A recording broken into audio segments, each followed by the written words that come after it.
bridge, yeah. Live gratitude and love, dancing with the drum, all this makes my heart beat. Cause we're all about solutions, human resolutions, gotta bridge, yeah. Live gratitude and love, dancing with the drum, all this makes my heart beat. Hello, everybody, and welcome to Friday Night Highlights.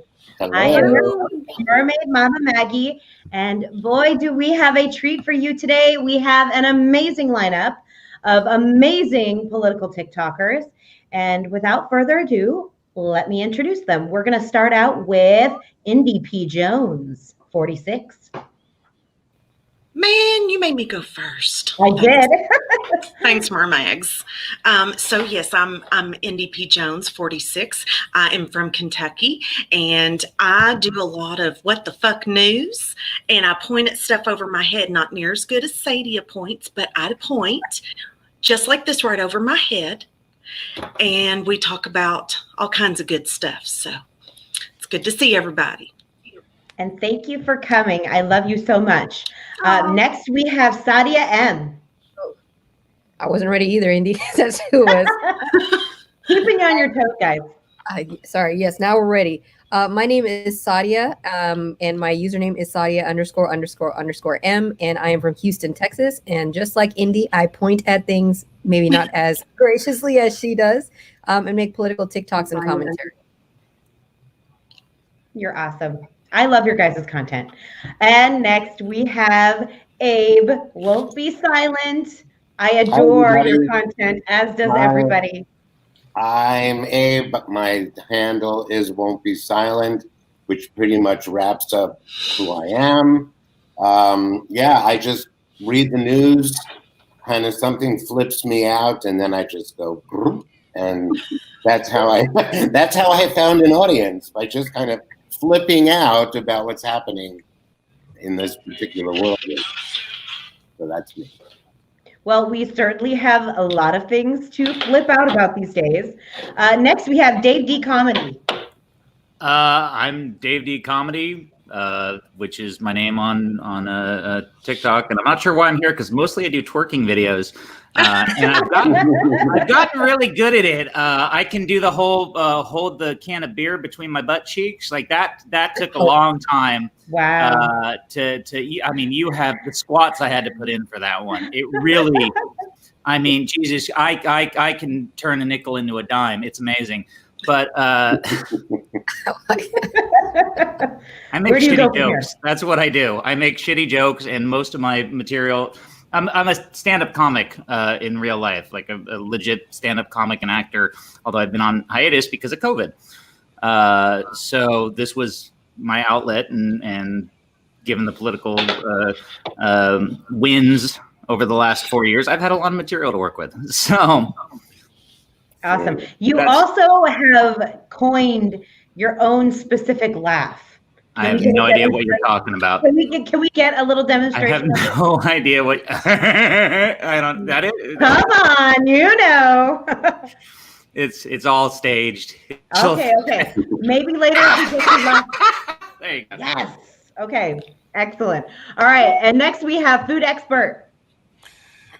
Wow, I was waiting for that laugh right there. Yeah, so my name is Food Expert. I come from California, but I travel the world right now. I'm in Albania, and I'm going to be traveling the Balkans region. If you don't know where the Balkans is, you probably are one of those Trumpers that never left America before. The Balkans is a region of, the Mediterranean, and it's the mountains, and it's like, it's the Southeast Europe area.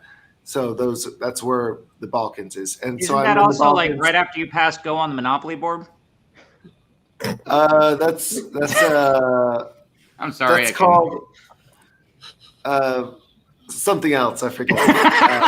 Sorry. I haven't played Monopoly in a long time, but I do have a Monopoly game downstairs that is in this guest house. But yeah, anyway, so I just travel the world trying crazy foods and taking you guys along with me along the journey. And so that's what my channel does. I've got 3 channels, though. I got a political channel and a kind of a travel channel, and then also a channel where I sample crazy drinks from around the world, which is pretty fun too. So that's my stuff.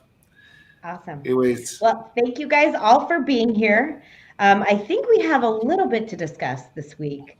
I think a few things might have happened in the Kim and political Kanye world. are getting divorced. I heard that. Is that actually a thing? Is that real? Yeah, but Yeah. I have no idea. All right, we forget didn't see that politics. coming. We need to get into Kim and Kanye. Look, I warned you I make shitty jokes. This is what I've done for years. This is what you get from me when I'm live. I just stream of conscious, whatever comes to my I have no filter, so whatever hits the frontal lobe is coming straight out my mouth. So Hey, I appreciate it. I actually have not dove into the Kim and Kanye world all week. So, you know, it's I good hate for me to both know. of them. I hate both of them with a passion. I can't even tell you. So last week, you guys, we had a historic insurrection in our country. I don't think any of us are going to forget it anytime soon, but I have a clip right now that kind of is going to take us back, and then I want to talk about it.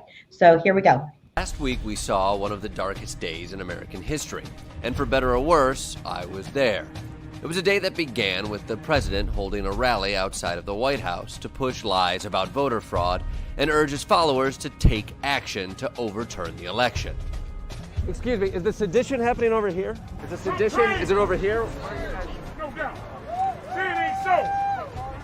Do you know where the sedition is? Stop this deal! Stop this deal! We do not consent to be governed. Nor shall we ever be consented to be governed by an illegal, fraudulent election. But you elected a guy who also doesn't care much about consent. We do not consent. Will you accept Joe Biden as president of the United States on the 20th?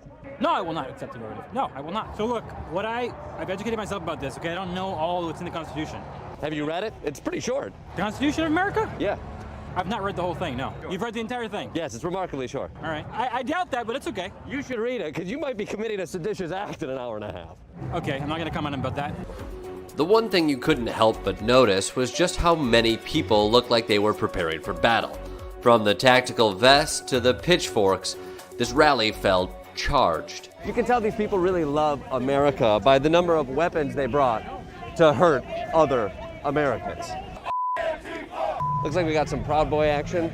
Either that or the Cabela's street team. What's your flag say? Come and take it. Come and take it. Do you have a weapon? No. No? Why not? Did they take it? Sorry, bro. And for those supposedly caught off guard, claiming they didn't see this violence coming, if you'd paid attention to any of these rallies, all you have to do is open your eyes and ears. The message isn't exactly subtle. Make no mistake, we have the guns, and we are now in the streets. We are gonna clean this place out, one way or another. You look down there, I have 1 million plus people angry. Very, very angry people. Can I ask why you're carrying a pitchfork? Well, a pitchfork is it's just an iconic representation of what people over time have done in this country. It feels more like a weapon, to be quite honest. No, it's not. It's farm equipment, and it's legal in this city. Yeah, are you farming today? It's an icon. It's a representation. We're not asking for violence right now. I gotta tell you, from the movies I've seen, the hordes of people with pitchforks are usually the bad guys. This thing was a powder keg. All it took was someone to light the fuse, like these human blowtorches. Let's have trial by combat. Stand up and fight. Stand up and hold your representatives accountable. We're going to walk down to the Capitol because you'll never take back our country with weakness. You have to show strength. With those orders, the crowd of economically anxious insurrectionists advanced on the Capitol.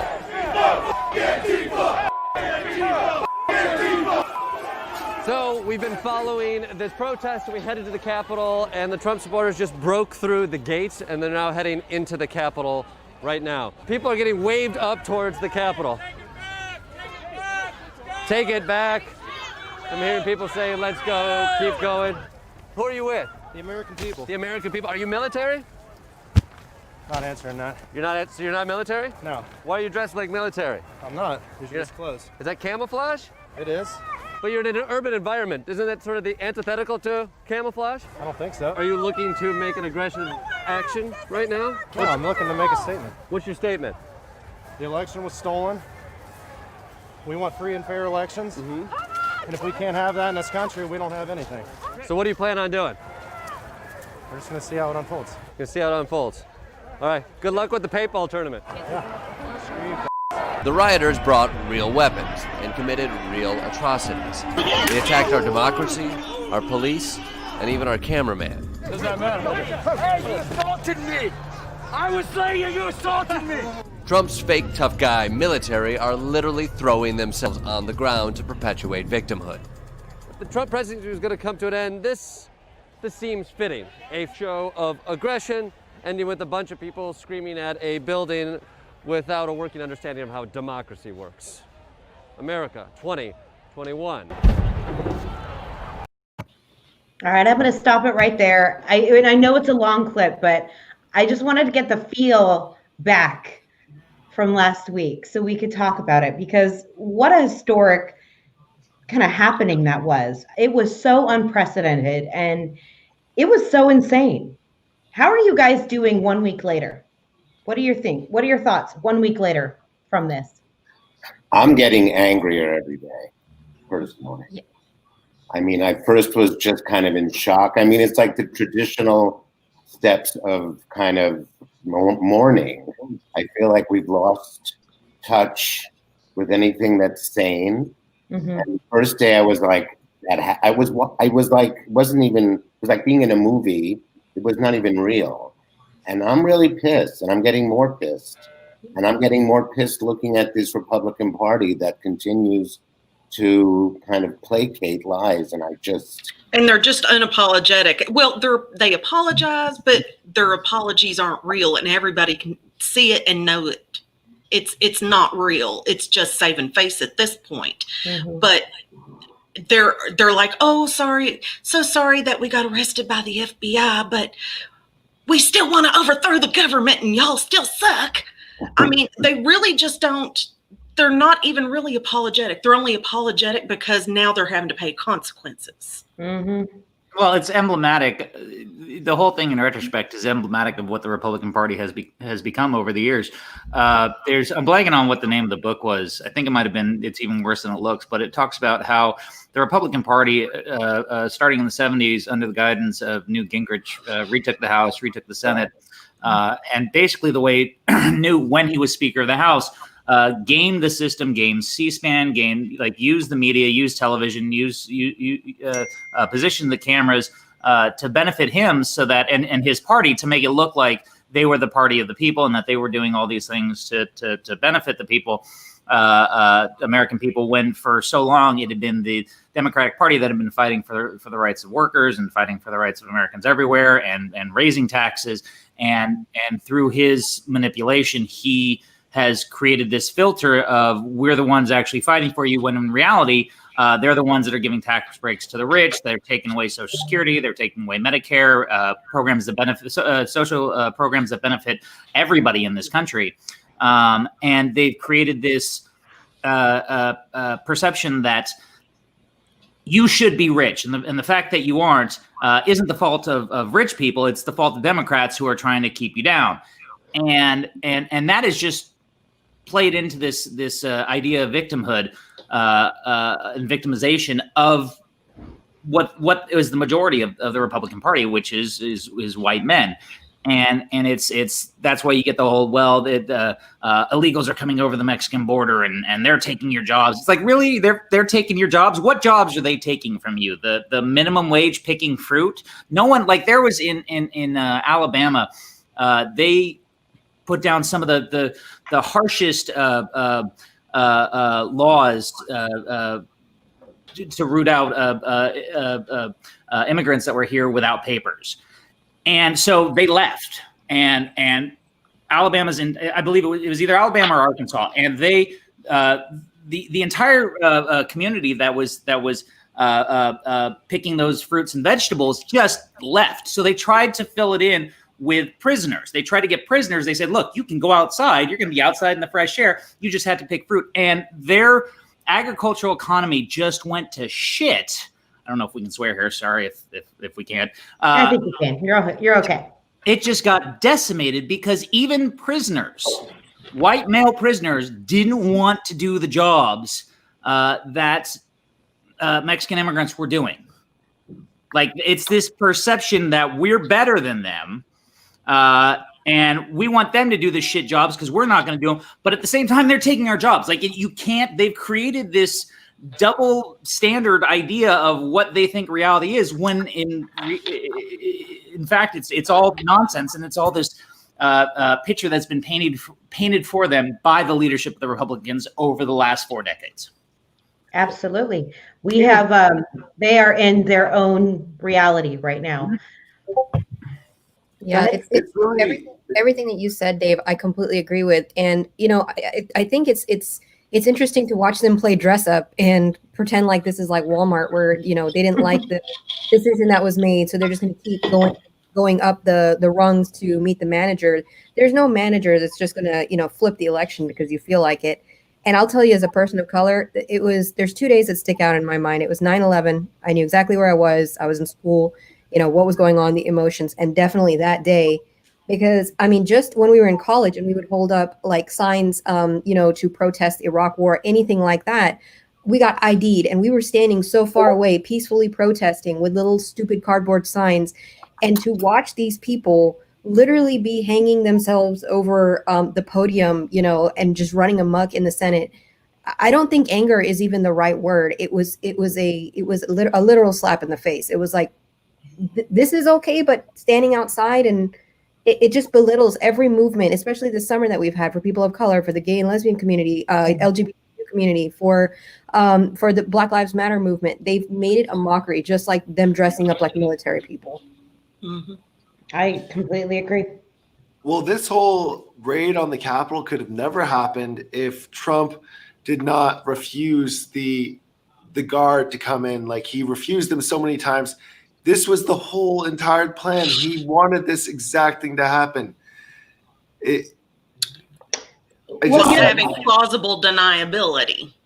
I actually think that we're never going to ultimately find out the whole truth, and I'm like not necessarily a conspiracy theorist, but I think those meetings where it was Mike Flynn and Rudy Giuliani and what's his name, Stone, and Sidney Powell, and that time that guy from the head of the Proud Boys was at the White House, I think this was from the top a decision, and I think that's why there was so much miscommunication. It was not just about human error. I mean, human error we're all accustomed to when things go wrong, but there was too much human error in the structure of how things should have happened correctly, that I believe that we're never going to really know, but everyone was involved. It's going to be, honestly, it's going to be like who killed Kennedy. Well, I agree with that too. What else I was going to say is I think a lot of people in Washington, D.C. didn't think that they would actually go that far. I really don't think they did. They thought, okay, they're crazy. They're poor white folks coming from the rural areas of the South, and they're just going to come up here and make a lot of noise and bang. You know, I don't think they really expected. Well, as far as I think everybody outside of who Abe was talking about, that's who I'm talking about. They didn't expect it. Right. They did not ever think, as bad as Trump is, they did not ever think he would go that far. Well, when I think of Donald Trump, he's a showman. He's a reality TV star. You know, this whole political thing for him is all trial and error, and he loves to put on a good show. So I think there was an element for him, and over the last 4 years, the last long 4 years, we have seen him, you know, say the most outlandish things, but this time it was inciting insurrection, and he got impeached for it. I mean, I think he really learned in this moment that he cannot say anything. And that is the best consequence that I can ever think of for him, because he has had little to no consequence in the last 4 years, right? Most of his life. He gets away with not paying contractors. He's screwed over small businesses. he is he has reached the pinnacle of narcissism, and this is the first time. If you tell a narcissist no, it's like they can't comprehend it, and I think that's what we're seeing is him being told no. And I'm pretty convinced that the people that adore him and that love him also are either attracted to narcissists or they are narcissists as well, and that's why they're emboldened by him. They're just like him. They like I think Dave said it earlier the best, that these are people that feel like maybe they were wrongfully cheated out of being millionaires, and convinced somehow that they have all this power that they're being held away from, and Donald Trump's going to give them the path.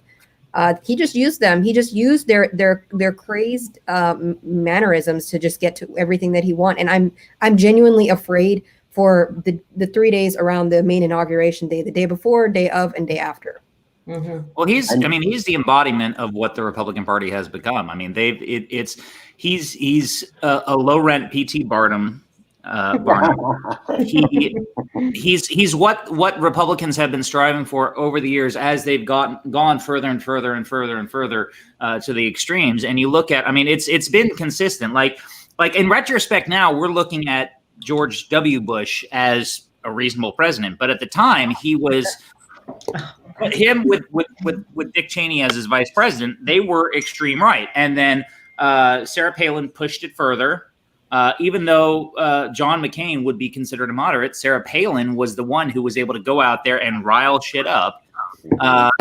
Then after that, it was Paul Ryan, who, even though theoretically he wasn't that extreme, he was willing to play to those crowds and those bases and just give lip service to the truth without actually presenting it to the crowds when he was running as VP. And then now we have this. I mean, this is what they've slowly driven to as a party, which is why it's now tearing the party apart, because now you're going to have the people who have been moderate Republicans over the years. And if it tears this party apart, fuck it, I'm fine with it because they brought it on themselves. But absolutely, what's happened is you've had them. You now have to deal with moderate conservatives and moderate Republicans who have sat there and said, okay, this is too much. This is too far. The fact that you're attacking our Capitol, and you sit there saying, like, all the people who were like the idiot who I've never read the Constitution to know what it says. That's the constant refrain. I know exactly what the Constitution says because I've been told this by Fox News, Newsmax, OAN. This is what I've heard. This is what I believe, regardless of the fact that I've never actually read it, so I can't say what's in it. And they're just going to believe what they want to believe, and then you have that. They'll find the sources to reinforce their beliefs, and the bigger, scarier thing. Like Trump, they're gonna follow him wholeheartedly because he's telling them what they want to hear, and that's the problem with mob mentality. Is individually they would not have done that on their own, but when you get enough people together, and that's what the leaders of like the Proud Boys and all those people do, is when you get enough of those people by themselves, psychologically speaking, individually they would not act on it. But you get enough of them together, they feel they're safe in numbers, they're safe in groups, so they're willing to go above and beyond what they would have normally done on their own. The scary thing for me, really, that gets me more angry every day is knowing that it was an inside job. It's knowing that at least 3 of the senators or the Congress people were specifically involved. Now, I'm not saying that Bert actually toured them on the 5th, but she's in there. She actually admitted that she was texting with Trump. That's leading up to 1776. She's unreal. She's guilty by admission. Well, the fact that she's texting the location of Pelosi throughout that, I mean, that's what the fuck. So the point is that it doesn't even matter. Trump doesn't even matter anymore. He's officially gone. Now we have to deal with the infiltration of QAnon in our government, and how do we extrapolate them? And it's not going to be easy. And we have to deal with the fact that we still had 13 people, going against the electoral votes. We've got a lot of traitors in our midst that are still there. Donald Trump may be gone, but we have those people. We've got these QAnon people. That Bobart lady. She takes the cake. I like to call her Boobert. Boobert. Well, Abe, you did some really great TikToks about that. But I also want to talk about real quick how kind of idiotic they were in this insurrection. because really at the end of the day, we have to find some humor in it. And I think back to Crooks are stupid, because all they did was film themselves and put it on social media. These people literally gave themselves up. What do you have to say to that, guys? That's what was going to happen. That's who they tapped. This is all. The Russians won this entire war without firing a bullet. They came up with these. They did. They come up with these crazy stories, threw them out there. Whatever stuck to the wall, they're like, great. They never read a book, but they'll read a meme. And literally, preach it, girl. A thing. And now they know, because they have feasted. They know the dumb ones with the guns. That's all we need to get on our side, and we don't need to waste a dime. They won. That's what they did, and that is my thing. Is the ringleader might have left, but now we have to acknowledge the reality of we've got these crazies that are not going anywhere, and they are so brainwashed, and they're going to continue to go to these QAnon sources and things to get their information. I don't know how we win that. I don't know if we can put everybody in re-education camps, but maybe school would be a start. Like, I don't know. I just don't. I don't know how. The last thing we should do is invoke re-education camps, considering that's something that's been timelessly used by dictators and authoritarians. So, but other than that, I'm for it. Whatever. Well, we have you guys. There was a start this week. You know, the banning Trump on Twitter. I've been a huge advocate for that for as long as I can remember, because stopping the misinformation at its source, right? And now Parler is being kind of, shut down. These are the beginnings of helping people not being able to spread information as fast. And real quick, I have a clip that I want to show you guys. I'm not going to show the whole thing because I don't think any one of us can stomach it. It's just a little bit of propaganda that this is the kind of stuff. Yeah, get ready for it. This is the kind of stuff that the people on the right see, because we're talking about this now, and it is a huge problem in our country. We had 70 some odd people voting for Donald Trump, even more people this election than the last. So they're doing something right as far as propaganda. So take a look at this. General George Washington's soldiers were freezing cold, fighting for independence against tyranny, domination, and control. It was their moment to stand up and fight for freedom. To many, January 6th is such a moment.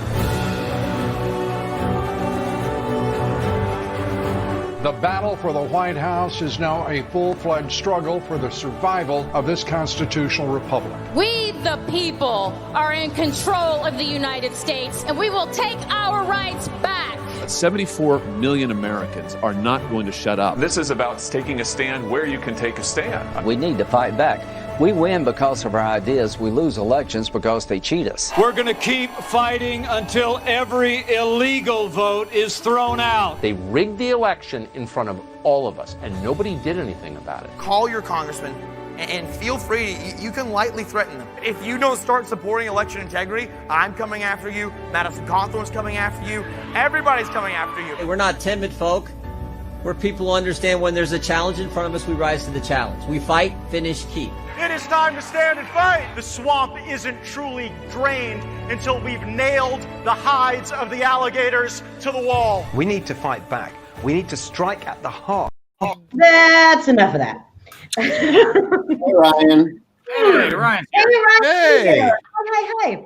All right. So, you guys, wasn't that disgusting? Well, here's the thing, though. That's what they've been good at. And like I was saying earlier, that's what Rush Limbaugh, or not Rush Limbaugh, Newt Gingrich has been working on. Well, Rush Limbaugh, too. But the thing is like, you're dealing with a party, which is the Democrats and progressives, that deals in truth and facts. And you're dealing with a party that searches for power. And when it comes to the search for power, there's no rules. You say whatever you have to say. And truths and facts are fucking boring. Like it's so fucking difficult to make truth and fact and like numbers and statistics actually interesting, which is why when you're willing to lie and just throw shit out there, that's why Hitler was able to come to power, because everybody wanted to hear what he had to say, because he made a scapegoat out of the Jews. He said, you're the victims to all the German people who had been who felt that they had been unfairly persecuted after World War I. And so when you play that victim card to them, to your base, and it's been Republicans throughout, and they've just been turned up to 11 with Trump. When you play that card to them and say, "Look, this is the propaganda we're going to sell you," they're going to swallow it wholeheartedly because lies are more palatable than truth and fact and numbers and science and statistics. You don't want to believe that there's a virus going around killing you. I don't want to fucking believe it. Well, I just and have to.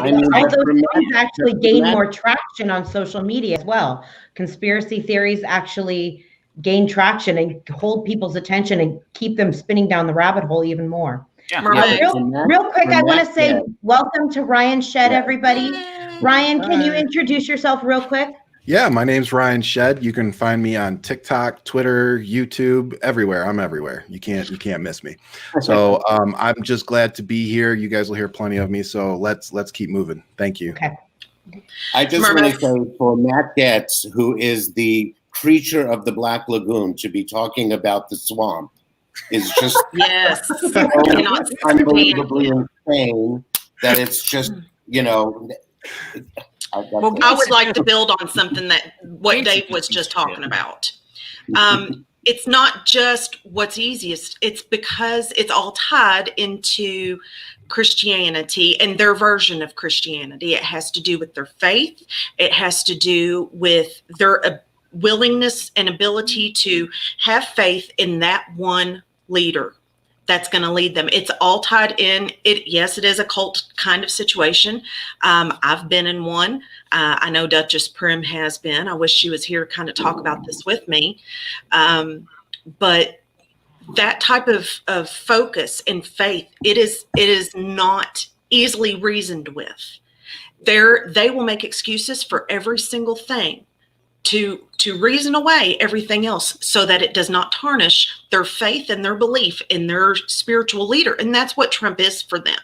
Well, that's why specifically the right has targeted Christians and the Christian. That's why it's called the Christian right, is because since the mid 70s and really got turbocharged with Reagan, they specifically catered to religious people because they know that they're more easily influenced. Now, I'm not saying I'm an atheist, but if you want to believe whatever you want to believe, that's fine. It's when you start pushing it on others.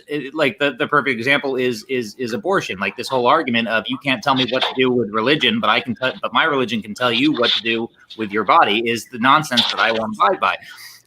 But that's what they've done over the years because they've said, look, we can tap into this group that already has their faith without question, believes without question what's been told to them. It's not that much more of a stretch if we say we believe that too, which most of those leaders don't. Ronald Reagan didn't believe any of the Christian stuff he spewed. He just said it because he knew that it tapped into those voters. Same with Trump. Trump says that shit repeatedly, but he is on the record as being pro-abortion, not being religious. He did like they over and over again. They've seen him where he couldn't name a passage in the Bible. Mm-hmm. He couldn't even name one. Not even. I like 2 Corinthians. It's good. It's a good number. Yeah. 2 Corinthians. Like what the fucking. And he didn't pay his lawyer. I mean, his lawyer probably had been waiting to get paid for like many months. Rudy Giuliani. And I think it's just fucking hilarious and good. Yeah. I mean, he said trial by combat. I mean, literally, Rudy Giuliani is part of this whole group of people that went to the Capitol in his words, honestly. Trump is also just as equal. He definitely deserves some of the credit, doesn't he? Yep. Absolutely. Yeah. We all knew to throw Rudy under the bus, though. We all knew it was coming. Oh, yeah. Well, who doesn't Trump throw under the bus?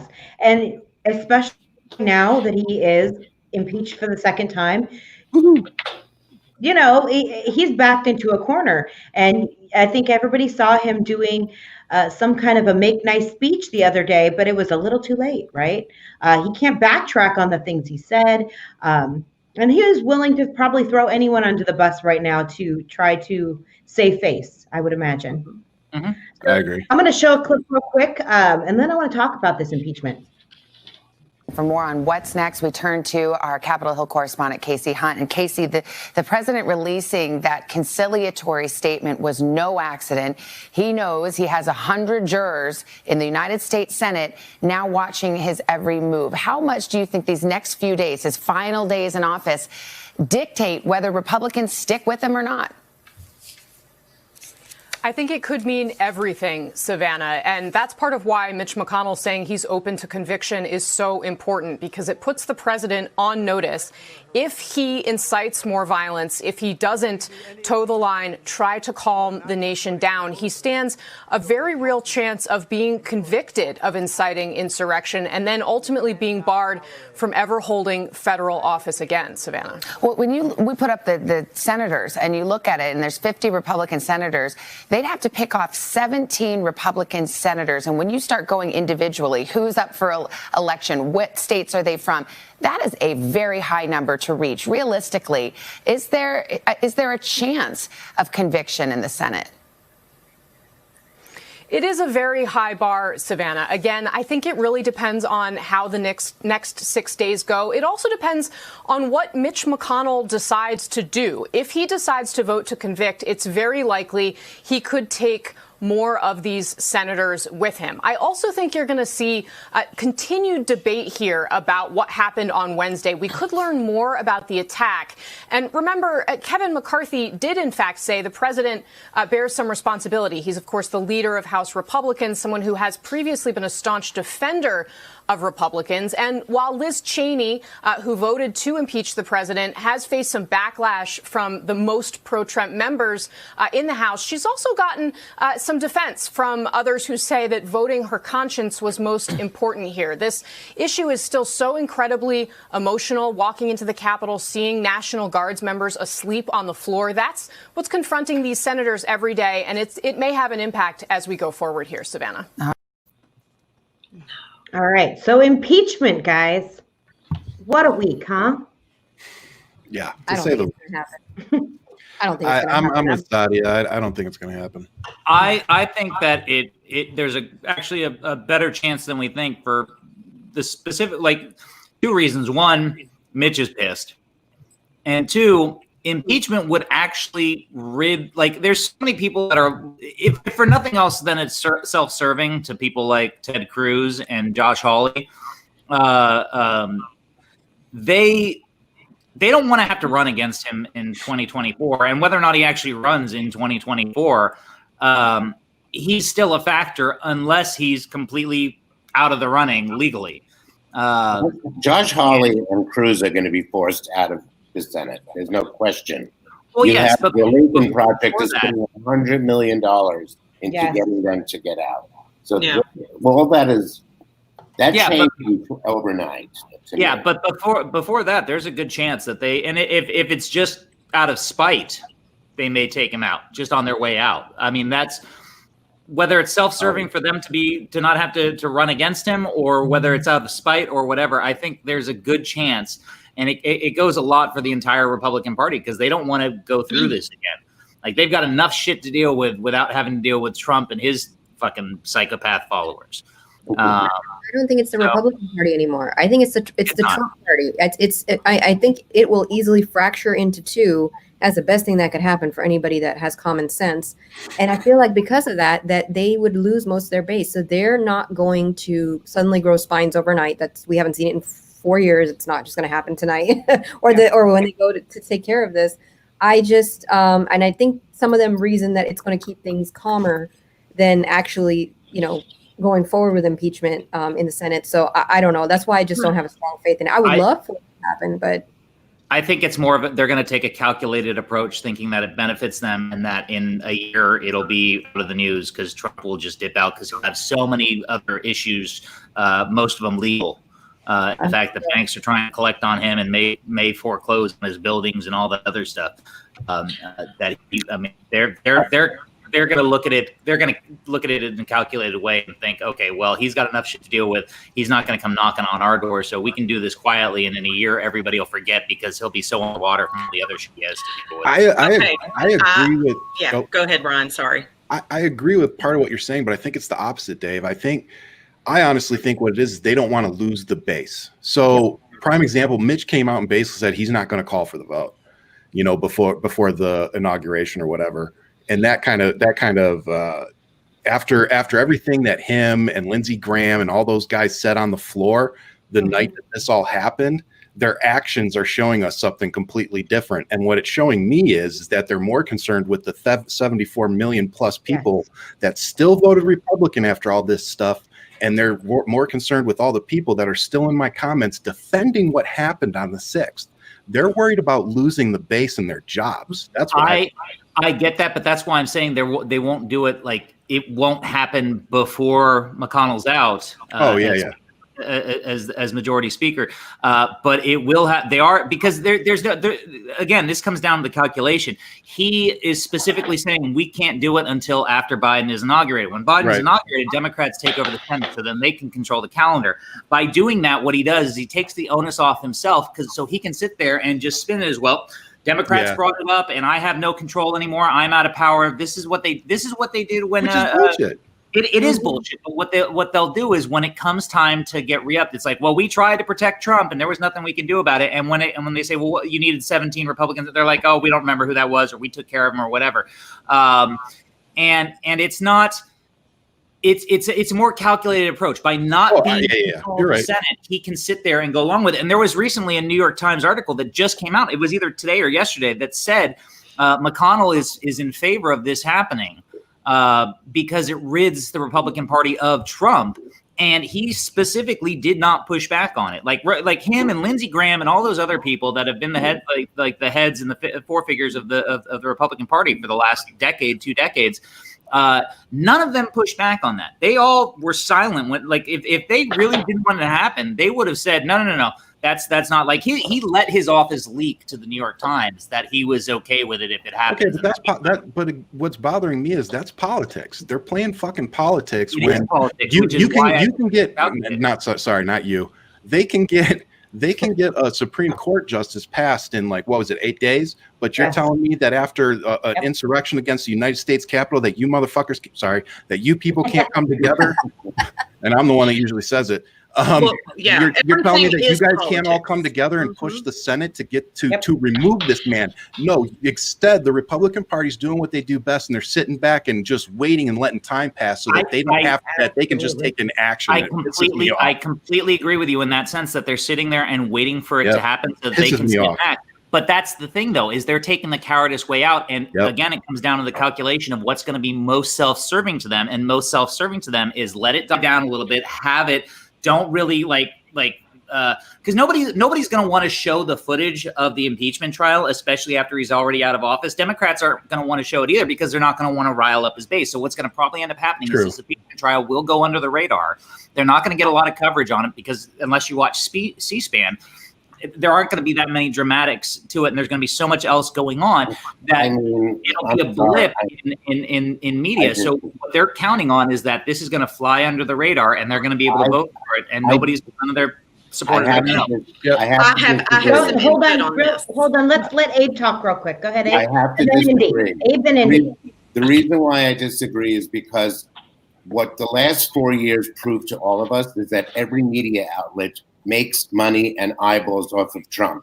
He is not going quietly into the night. Every fart he's going to lay between now and he dies is going to be news.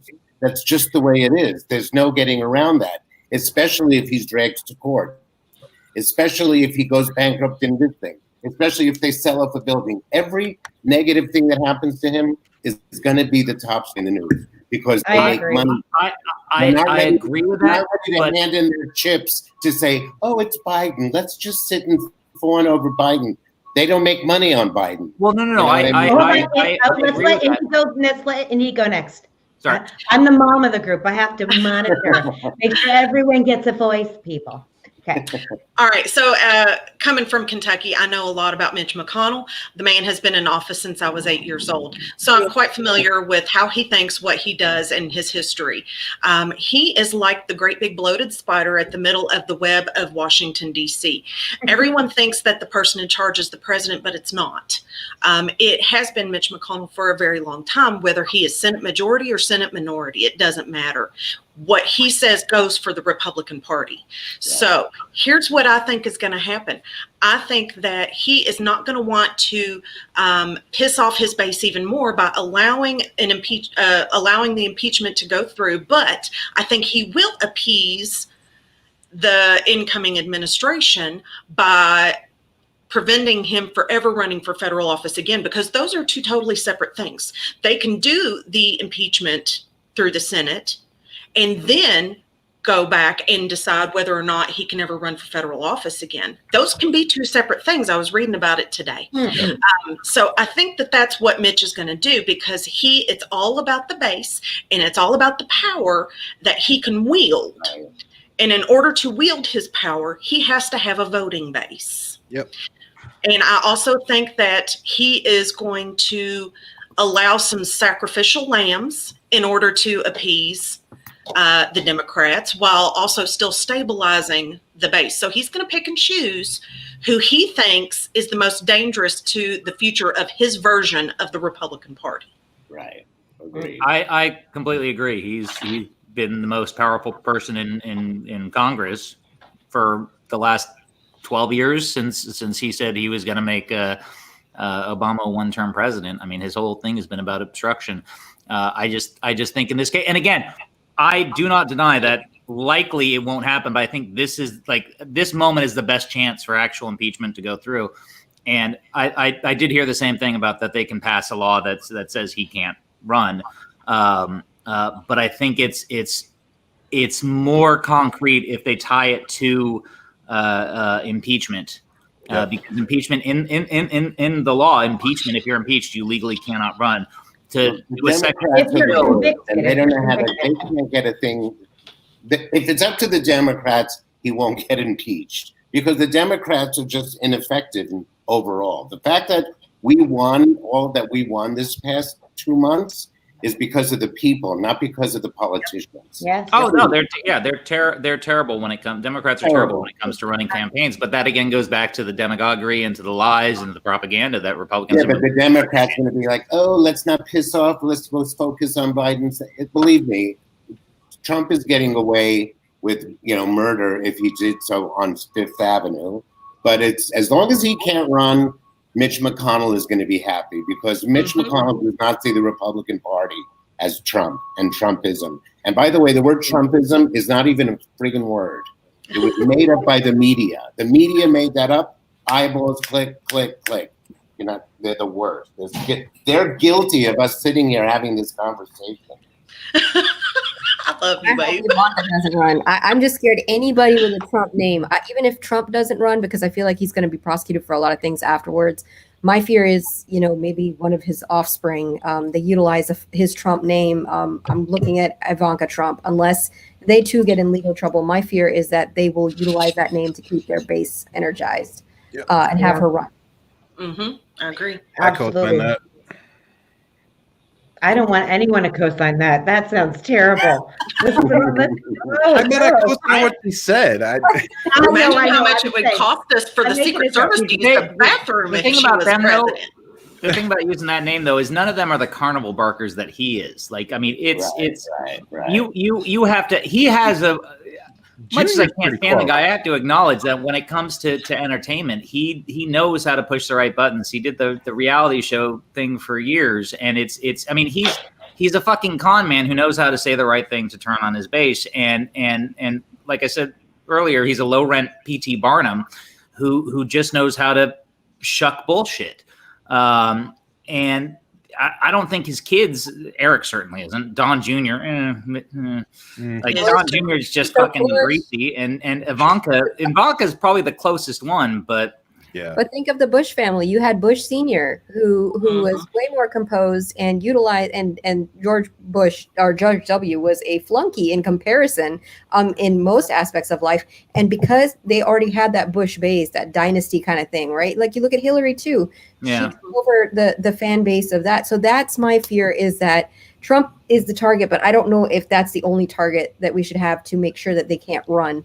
I don't. Fair, but I don't think that it'll benefit them at this time. Like I agree with you, but I don't think like now this whole public service running for office, I don't think benefits them. I think they're going to be so focused on trying to hold on to what they have left of their empire, for no better word. Their money. I have agree with that. It does benefit them because they can continue to siphon money from campaigns. And that's the only thing. Yeah, I agree with pretty much everything else, but in terms of them getting into politics, no, I think there's definitely incentive for them to do that because they can just keep sucking money from the donors that keep sending them their hard-earned money for some weird reason. And 100%, and also the fact that all these articles today, I mean, like several articles saying that the Trump brand is like not worth anything now, so they have to figure out how to kind of jump back from that.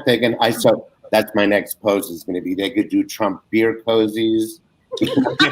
They should cater the Trump name to that crowd. They have to do like 6 kind of hotels, which is like 6. Stop giving them ideas for free. Stop giving them ideas for free. If he was actually at the helm at like, being the person to actually put out that Trump toilet paper and the Trump stuff, I mean, he would have already made a lot more money from even the Democrats. Hell yeah. Well, I mean, the hope for his business imploding is that it like if all these banks like Deutsche Bank and all the stuff that's coming due, all the loans that are coming due, and the fact that his banks have now cut him off and they're trying to pull his name off of buildings. I mean, if that continues to happen and these legal cases in New York and Florida and whatnot come back against him, I mean, they're gonna be able to more easily, and if you get him impeached, they're gonna more easily be able to tie that entire family to a loser. And none of those people, like that's the thing. The reason they got behind Trump in the first place was because they saw him as a winner. Even though it was a bullshit mythology, they saw him as a winner. So if you can paint him as a loser, which if the Republicans would get their shit together, they could easily do, then you don't have to worry about the kids. 75 million people voted. Like 75 million people voted for Trump. I wonder how many people still would vote for Trump today if that same thing happened. Like the vote 71 million. Again. Really, just 71 million. I mean, it's dude, I thought that this was going to be a turning point. Once again, I'm eating crow, and I was wrong. But I literally thought, I'm like, okay, after the 6th, I'm looking around like this is it. Like everybody that is going to look around and be like, what the hell just happened to our country? Yeah. Like, but sure enough, I was sadly mistaken, and getting comments on Twitter, on TikTok, on Facebook of people that are like, well, this was just necessary. What do you mean it was necessary? No, it's not. Like, you cannot justify to me in any way, shape, or form what happened on the 6th. You can't. There is no justification for that.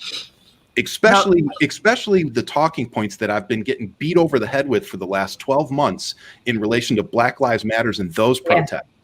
Like, come on, man. No, there's no justification. That is a great segue into something I want to show you guys. I want to talk about. He's so good, Ryan. Well, you know what? You gave me. I'm trying to pivot here in different directions. Pivot. That's a good pivot. You pivot, but Dave gave me a segue to something else, but now we'll have to go back to that later.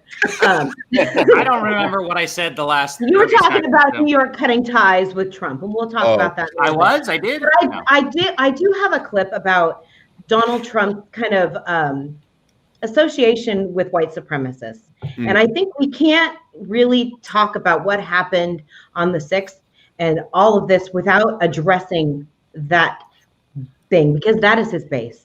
And we know this. So I'm going to clip as much as we can stand. Donald Trump is famous for being quick with an insult. He's going like, I don't remember. He's insulted reporters. I'm the president and you're fake news. Okay, that's all I can stand. This Elizabeth Warren, I call her goofy. Crying Chuck Schumer, crying Chuck. Bunch of losers. And even voters to their face. How stupid are the people of Iowa?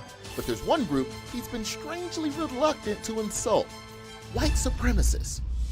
The moment that's jolted the Republican Party, Trump's response to receiving the support of former Ku Klux Klan Grand Wizard David Duke. I don't know, honestly, I don't know David Duke. I don't believe I've ever met him. I'm pretty sure I didn't meet him, and I just don't know anything about him.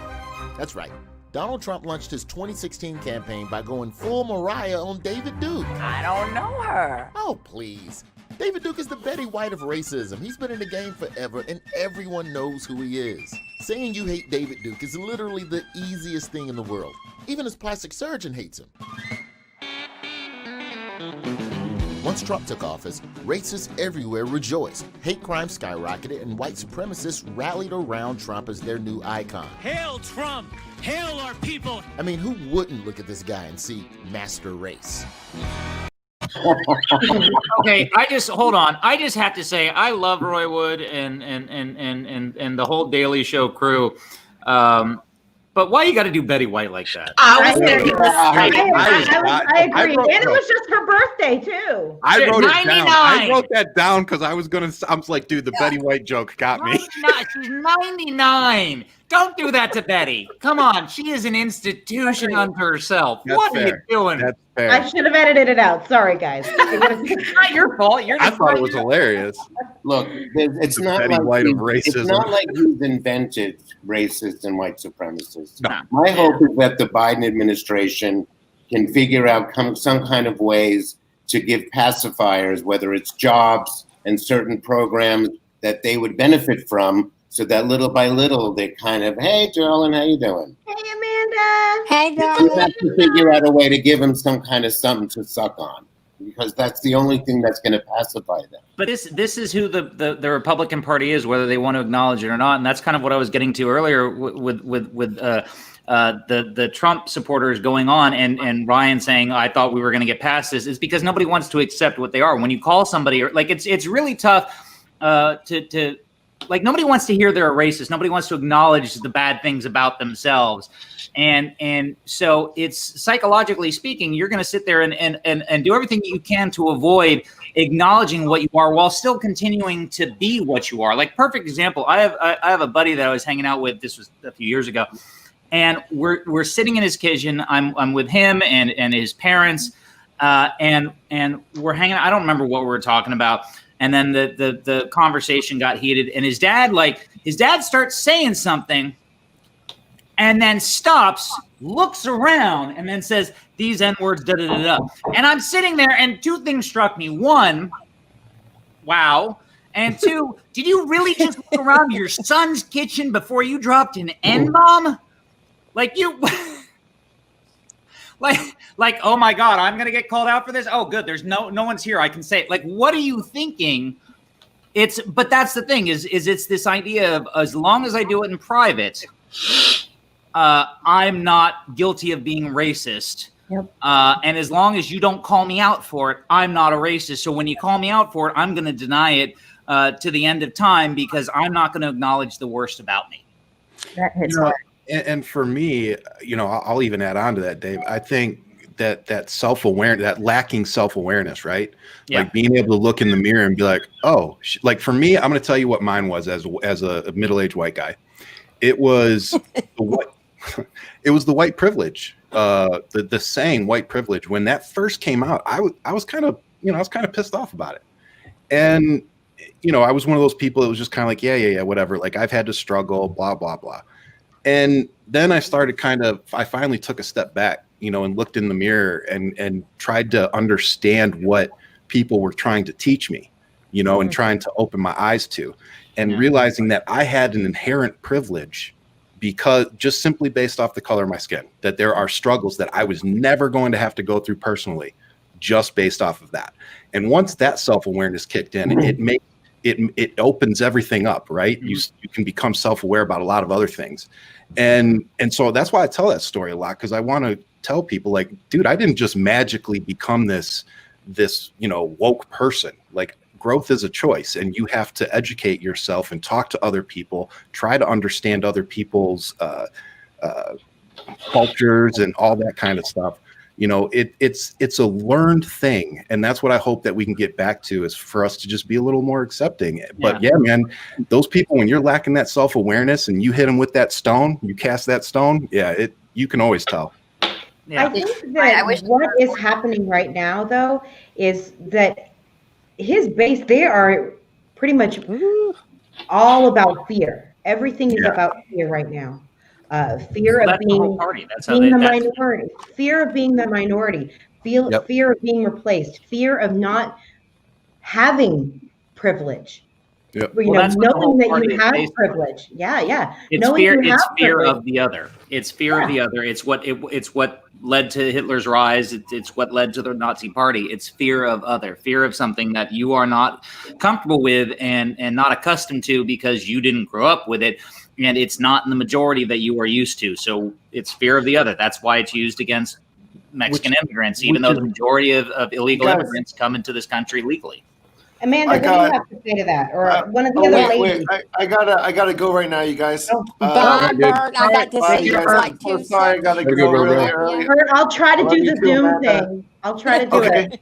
Oh, Okay, don't great. worry about it, man. Have a good one, Bert. Good seeing you. Okay, good seeing you too, Dave. See you Bye, guys. Bert. Have a great Have a good one, Bert. day, you guys. Bye. Can we just acknowledge that Amanda slid in? Because Amanda Henn, can you welcome to the group? Can you plug your page and say hello to everybody? Oh, hello, everybody. Amanda Henn, blah, blah, blah, blah, blah. I'm the cursing grandmother and friend to all. Can we get a demonstration? Not on this page. It'll be taken down. We don't want anybody to I tried. I already dropped one for you, Amanda. Sorry. Oh, well, I got asked thank to you, laugh. John. I just wanted a demonstration. I don't have my glasses on. I know that Jesus is here, isn't he? Sorry, I'm trying to figure something out. How was Oh, that that's wine, all right. Amanda? Was it red wine or white wine that Jesus it- turned it into? Honey, it doesn't matter which kind it was, as long as it was wine. I'm old, but I'm not quite that old. I wasn't Oh, I that- love it. I love you. Okay. I love you too. But I wanted to just jump in a second about the privilege thing. If you think that, I mean, I've been getting that for years about the privilege thing. Being Hollywood or a model or whatever it is. And I'm like, are you? And it used to really bother me. But then it really came home to me this year and go, yeah, I don't care how poor I was as a kid or, from a little bitty town or anything. Yeah, I had privilege. Yep. Absolutely. And once you recognize it, I had my grandfather that was such a civil rights worker in the 60s. So I had somebody that was such a good role model that showed me the way. Yeah. That's good. Yeah. I feel like I was really fortunate the way I was brought up because I love you, Dave. we were comfortable, but I was bused to an all-black high school. So I had to immediately learn how to navigate that world and then go back to that other world. And that other world was actually less interesting than the world where you're in the street, where you know how to talk to people, where you know how to function, as opposed to everything really well.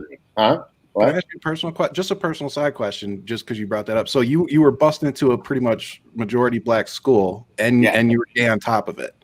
Did you know yet at that point? You know, I didn't. At the same time. I'm from the era when gay wasn't a thing yet, because it was 206 years ago. Everyone was still in the closet. I wasn't really gay then. I was just obesely fat, which was 10 times worse. Okay. But even being a fat nerd, I managed to live in that environment. Humor, dealing drugs. I was the one taught out. Ooh, you know what I mean? drugs. You learn in the street what you have to do to survive. Got any on you now? I'm totally out of the drugs. I mean, my life was so crazy. And Abe, I don't know, both of us are Jewish, but I don't know how much he was raised as a Jew. But growing up a Jew in a very small southern town, I mean, it was bad. And then having, I had the dichotomy of, I had one set of grandparents that were very well-to-do. They were the Jewish bunch. And then a country grandparents that were like farmers. And I had to, as Abe says, I had to work that room and know where to go and what to do when I was there.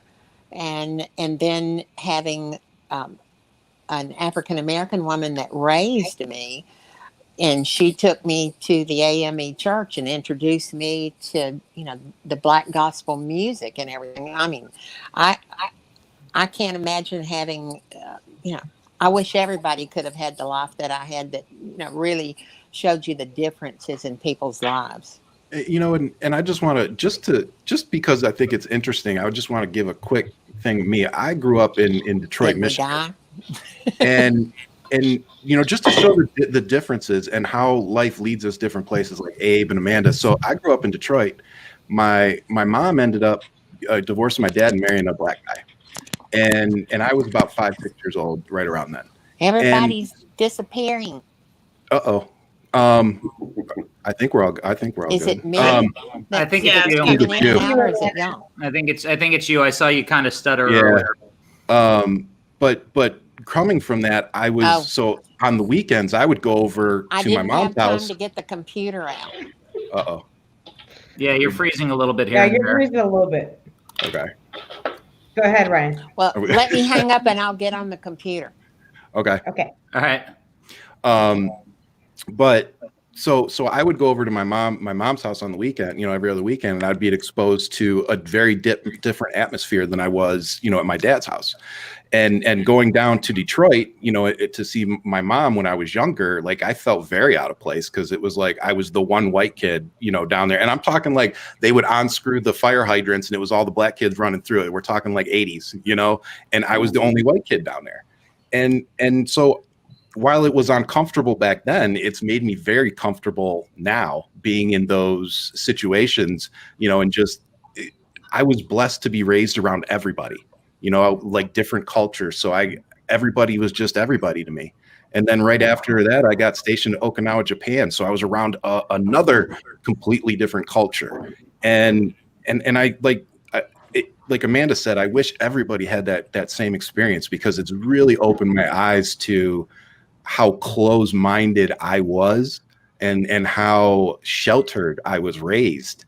But I'm glad that I've gotten to where we are now. You know, I think that rings so true to looking at the Trumpers right now and the white supremacist group. That is a big section of their base is, you know, these Proud Boys, these white supremacists, and they have a home in our country, whether we like it or not. Yeah. And unfortunately, they're not self-aware. And they lack diversity. They lack diversity. Think that 74 million people number, I still really think that the Proud Boys and the real violent ones are a small minority.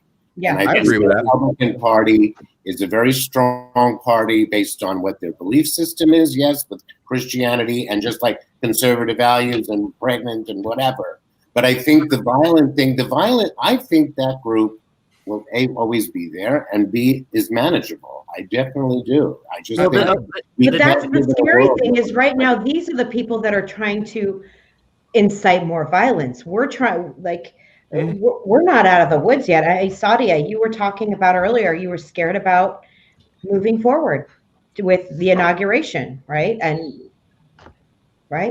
I just have to take a quick second to thank you guys. Like, I actually got a little like emotional when I heard Dave and Ryan talking about, like, you know, I guess that wokeness, because I wish there were some of my friends, because I have some long-term friends and it's really created a rift between me and them because they tell me that they don't feel like they should apologize for being white. Nobody's asking you to apologize for being white. We're asking you to just understand that we are not and why it makes such a difference. So I just wanted to thank all of you guys for your story because it means a lot. Seriously. It's not all just like here in Texas. It's that there's people that understand. Nobody wants you to feel bad for not realizing it. We appreciate when you do. When people of color see that other people can relate, it means a lot. So thank you for that. Yeah. Well, what I was going to say is the benefit that Ryan has is he grew up in, and not enough people get the opportunity to grow up in that kind of situation, have those kind of experiences. And that, I mean, for the most part, that's a big explanation of white supremacy and the Trump base is because they don't want to be open to other ideas and other cultures and what's going on. Like I grew up in a very well-off town. I wasn't part of the rich set, but I went to a private high school. I was, I can't say I was the broke one, but I wasn't the one driving. I mean, there was kids with Corvettes and BMWs and shit like that. One girl got a Ferrari for graduation. It was like, are you? She couldn't even drive a stick. I was so pissed off. Her parents had to drive the car to graduation for her. I'm like, no, don't give her that car. She doesn't deserve it till she can learn to fucking drive it. Oops, language. Anyway, so, but it's like I wasn't exposed to it directly. My mother, she directed musical theater, so I got to know a lot of people in the gay community through that in San Francisco, which is where I grew up. And then I went to college, and in college, I was an Africana Studies minor. It would have been a major, but they didn't offer it at the U of A at the time. So I literally spent my days studying in the MLK building. I mean, I was surrounded by Black folks. I got to hang out with them on a regular basis. My friends were on the basketball team, the football team, and I had this wide, varied group of friends. And I never sat there and judged anybody. Like I've always had this motto of don't judge somebody for what they are, judge them for who they are. It doesn't matter what the color of their skin is, their religion, their political beliefs. Let them show you they're an asshole, and then tell them to go F themselves. Let me ask you this. Hold on. We haven't heard from Indy for a while. Do you have anything to add, Indy? I want to make sure everyone's got a voice here. Mm-hmm. Sorry, didn't mean to Bogart. No, it's good. Well, why don't you make sure she's unmuted before you stop the conversation? Sorry. that was my bad. So yes, I will say that depending on where you grow up, it's what you're used to. So just for an example, I'm from Elizabethtown, Kentucky, which is right down the road from the Fort Knox. So lots of diversity, and that's the way I grew up, and that's what I was used to. But now when I married ex-husband number 2, I ended up moving 2 hours southeast in Kentucky to a town that is over 90% white, Baptist, conservative, Christian, Republican. And I'm not lying. And I know this sounds odd, but after about 3 months being there, I'm looking around and I see a woman of color pumping gas. And I literally looked at her and said, Where are you all? Where are you? Are there more here? And she just thought I was crazy, and I was. But I had that very real concern about moving my children here because I knew that they were not going to grow up experiencing the same kind of differences and cultures that I had the opportunity to do. So in this area where I live right now, it is not the norm. Yeah. To be anything other than conservative, white, Christian Republicans. Yeah. And that's kind of what I was trying to get at, like with being, it is nice to have that opportunity, like being in San Francisco. I was in a small town outside of it, but then I lived in San Francisco after that. And then New York and Arizona was probably the whitest place. But it's like when you go to, and that was a college town. So it's not like it was just one little section of Arizona that was nothing but white people, or Kentucky or Alabama or a number of states like there. But it's the constant people shutting themselves off from the outside world and only focusing on their community and not trying to get any experience. That's the problem, and why so many people are shut off to the idea of other cultures and other people existing, because it's not scary. It's frightening, and that goes back to the whole idea and notion of the other. It's the other that's the reason that you're not succeeding. It's the other. It's the other that's the reason that you're struggling right now. So it's the other you have to go after, even though you've never met them, even though you've never made the attempt to get to know who they are, and that they might be struggling in the same way and fashion that you are. Well, the thing that happened the one thing I just wanted to share also is that. When I was like from 0 to like 6 years old, we lived in a town that was primarily like blue collar white, but my family was Jewish. We were the only Jewish family there, and I was the victim of anti-Semitism from when I was just old enough to walk.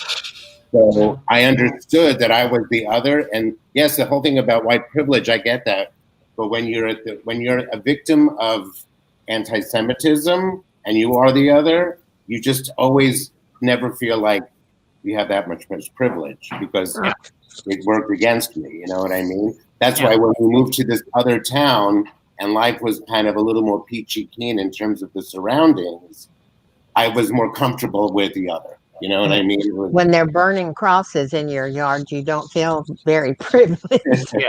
You know, you guys, this just really like dawned on me that what we're talking about right now and these kind of conversations are probably the first step in healing our country, and they need to be had more often from all sides. We need, well, and to bring people into this kind of conversation. I'd also like to say, not to cut you off, but I mean, with it, I mean, looking at the panel, it's a very pale panel, pigment impaired, as I was called during. I do get diverse panels. I've tried getting Goddess Mia on our podcast. Well, I mean, Goddess Mia wasn't comfortable yet. I've tried contacting Goddess Mia as well. I can't get her on through DMs. There's a number of creators that I'm sure responded. She's getting there though. She wasn't doing lives. Now that she's doing lives, I think she might start getting on some podcasts, which I'm excited for. I think there's a number of fantastic creators, people of color that we had Christian Ortiz on our podcast last night. He was fantastic. But the question I wanted to ask, I was going to ask mainly of Dave, but I'll ask everybody, is, you know, a lot of us have had, like, you know, black friends, you know, whatever our experiences, and probably, you know, I never felt racist, but, you know, of course I've evolved. When did it hit you that it was time for us as white people to stand up too? Like it was time for us to not just stand back and not say anything, but it was time for us to stand up and say, that's not okay.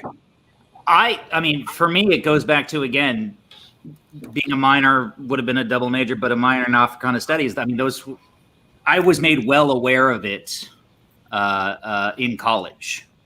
And so I've never tried to treat any of my black friends any different than anyone else. But when I've seen them harassed, harangued, treated differently, I'm the first to step up. Because I mean, this is one of the things we did for this little group project, was we went around and we were showing off, or we were making an example of systemic racism, and the scene we'd set out was being at a store, and having the person working the store being white, me being white, and one of my black classmates comes in and they follow him around while I'm literally digging into people's bags right in front of them and just taking shit out and leaving with it. And it's I can't point to a moment where I understood it. It's just something that I'm an egalitarian, which again is why my motto is don't judge somebody for what they are, judge them for who they are. So I've just always kind of been on that path. I couldn't point to one single moment. It's just something I've slowly kind of understood over as I've gotten older and as I've grown as a person. So I don't know if it's a good answer, but the thing is, we as people, especially in this panel, are very good at communicating with people of color. The thing that we're having and are going to have a problem with is communicating with the white people. Yes. Yes. Oh yeah. You know what I mean? And that is something that I don't know if this panel is even equipped to figure out. I wouldn't even know where to start. I got told today, you realize you're white, right? Well, I mean, partially. Only in my pants. But it's just evident. I'm Italian. And the conversation turns for the worse. Yeah, that was quick, wasn't it? But how do we apply this philosophy that we're talking about to then start broaching the conversation with the people that we really have to cross? I think you also have to have people that are willing to listen to you.